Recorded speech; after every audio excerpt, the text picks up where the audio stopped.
Everyone, સ્વાગત છે તમારું ચેનલમાં। આજે આપણે બનાવીશું એકદમ ચટપટા અને ટેસ્ટી મસાલા પાઉં।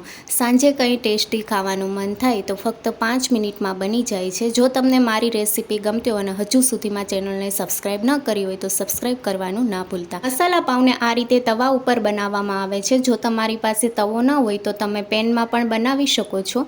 1 ચમચી બટર ઉમેરીશું। બટરમાં બહુ સરસ એવો ટેસ્ટ આવે છે। તમે બટરની જગ્યાએ તેલનો ઉપયોગ પણ કરી શકો છો। બટર બળી ન જાય એ વાતનું ધ્યાન રાખવું। અને હવે આપણે અડધી ચમચી જીરું ઉમેરીશું। જીરુંને કકડવા દઈશું। તો જીરું કકડી ગયું છે। હવે 1 ચમચી આદુ મરચાં અને લસણની પેસ્ટ ઉમેરીશું। 2 લીલા મરચાં, અડધો ઇંચ આદુનો ટુકડો અને 3 થી 4 લસણની કળીને આ રીતે વાટી લીધી છે।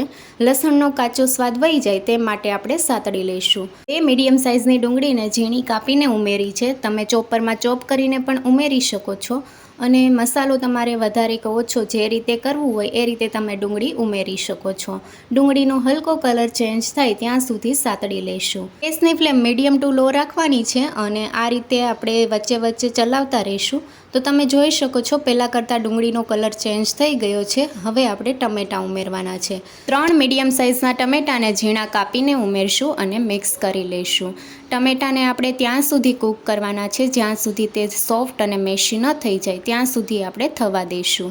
ટમેટાં જલ્દી કૂક થઈ જાય તે માટે આપણે સ્વાદ પ્રમાણે મીઠું ઉમેરશું। મીઠું ઉમેરવાથી ટમેટાં જલ્દી સોફ્ટ થઈ જાય છે।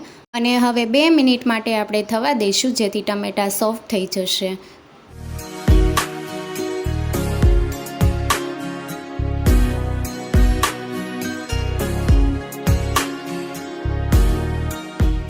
બે થી 3 મિનિટ જેવું થઈ ગયું છે અને ટમેટાં સોફ્ટ થઈ ગયા છે। જો તમારે કેપ્સિકમ ઉમેરવું હોય તો તમે આ સમયે કેપ્સિકમ ઉમેરી શકો છો। અને કેપ્સિકમને ઓવરકૂક નથી કરવાના જેથી ક્રન્ચી ટેસ્ટ પાઉંમાં આવે। હવે મસાલા ઉમેરતી વખતે ગેસની ફ્લેમ લો કરી દઈશું। 2 ચમચી પાઉંભાજી મસાલો ઉમેરશું અને 1 ચમચી કાશ્મીરી લાલ મરચું પાવડર ઉમેરીશું।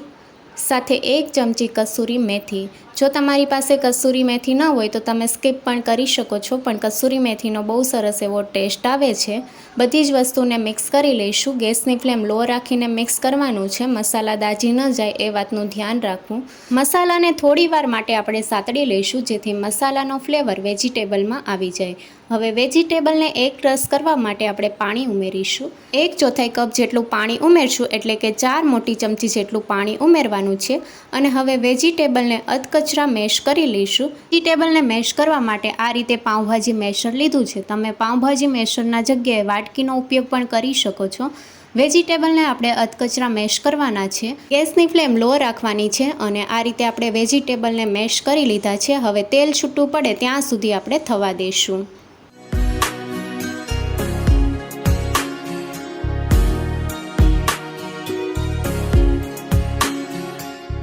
લગભગ 1 મિનિટ જેવું થઈ ગયું છે અને મસાલામાંથી આ રીતે તેલ છૂટું પડવા લાગ્યું છે અને કાશ્મીરી લાલ મરચું ઉમેર્યું છે તેના લીધે કલર પણ સરસ આવ્યો છે। મસાલાને વધારે ટેસ્ટી બનાવવા માટે અડધા લીંબુનો રસ ઉમેરીશું એટલે કે 1 ચમચી જેટલો લીંબુનો રસ ઉમેર્યો।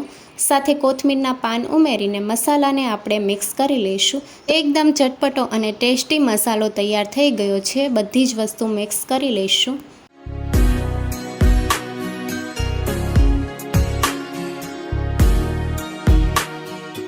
લારી પર મળે તેમાં તવા ઉપર આ રીતે મસાલો બનાવે છે અને પછી મસાલાને એક સાઈડ કરી લે છે। તો આપણે પણ મસાલાને એક સાઈડ કરી લઈશું। તમે જોઈ શકો છો આ રીતે આપણે મસાલાને એક સાઈડ કરી લીધો છે। હવે ગેસની ફ્લેમ લો કરી દઈશું અને પાઉં હવે શેકવા માટે આપણે અડધી ચમચી બટર ઉમેરીશું। તમે બટરની જગ્યાએ તેલ પણ ઉમેરી શકો છો। એકદમ ચટપટો ટેસ્ટ આપવા માટે અડધી ચમચી પાઉંભાજી મસાલાને બટરમાં મિક્સ કરી લઈશું। હવે પાઉં શેકવા માટે આ રીતે મેં પાઉં લઈ લીધા છે અને પાઉંને આપણે વચ્ચેથી કટ લગાવી દઈશું। તો આપણે વધારે પડતો કટ નથી લગાવવાના, પાઉંના બંને ભાગ અલગ નથી કરવાના, આ રીતે કટ લગાવી દઈશું સેન્ટરમાં। પાઉંના અંદરના ભાગને આપણે પહેલાં શેકી લઈશું અને પાઉંના ઉપરના ભાગને આપણે તેલ અથવા બટરથી ગ્રીસ કરી લઈશું જેથી ઉપરનો ભાગ પણ સરસ એવો શેકવાનો છે આપણે પછી। તો આ રીતે અંદરનો ભાગ શેકાઈ ગયો છે અને હવે આપણે પલટાવી લઈશું। તો આ રીતે તમે જોઈ શકો છો કે અંદરનો ભાગ સરસ એવો શેકાઈ ગયો છે। પાઉં ઉપર હવે આપણે મસાલો ઉમેરીશું। તો પાઉંના બંને ભાગ ઉપર આપણે મસાલો ઉમેરવાનો છે. ગેસની ફ્લેમ લો રાખવાની છે અને આ રીતે તમે જોઈ શકો છો બંને ભાગ ઉપર મસાલો ઉમેર્યો છે. હવે આપણે ઝીણી કાપેલી ડુંગળી ઉમેરશું. ટોટલી ઓપ્શનલ છે, જો તમારે ઉમેરવી હોય તો તમે ઉમેરી શકો છો. સાથે કોથમીરના પાન ઉમેરશું અને હવે આપણે બંને આ રીતે બંધ કરી દઈશું અને ઉપરથી આપણે થોડો મસાલો ઉમેરવાનો છે. તો આ રીતે લારી પર મળે એ રીતે આપણે તૈયાર કરીએ છીએ, તો ઉપરથી થોડો આપણે મસાલો ઉમેરશું. તો બંને પાઉં ઉપર થોડો થોડો મસાલો ઉમેર્યો છે. સાથે ફરી પાછી આપણે ઝીણી કાપેલી ડુંગળી ઉમેરવાની છે અને થોડા કોથમીરના પાન ઉમેરવાના છે. તો એકદમ ટેસ્ટી અને ચટપટું મસાલા પાઉં તૈયાર છે. મસાલાને આપણે થોડું પ્રેસ કરી લઈશું જેથી મસાલો સરસ એવો પાઉં ઉપર લાગી જશે અને આ રીતે તમે જોઈ શકો છો ચમચાની મદદથી પ્રેસ કરી લીધું છે. મસાલા પાઉં નજીકથી બતાવું તો આ રીતે તૈયાર થયા છે અને હવે આપણે એક પ્લેટમાં કાઢી લઈશું.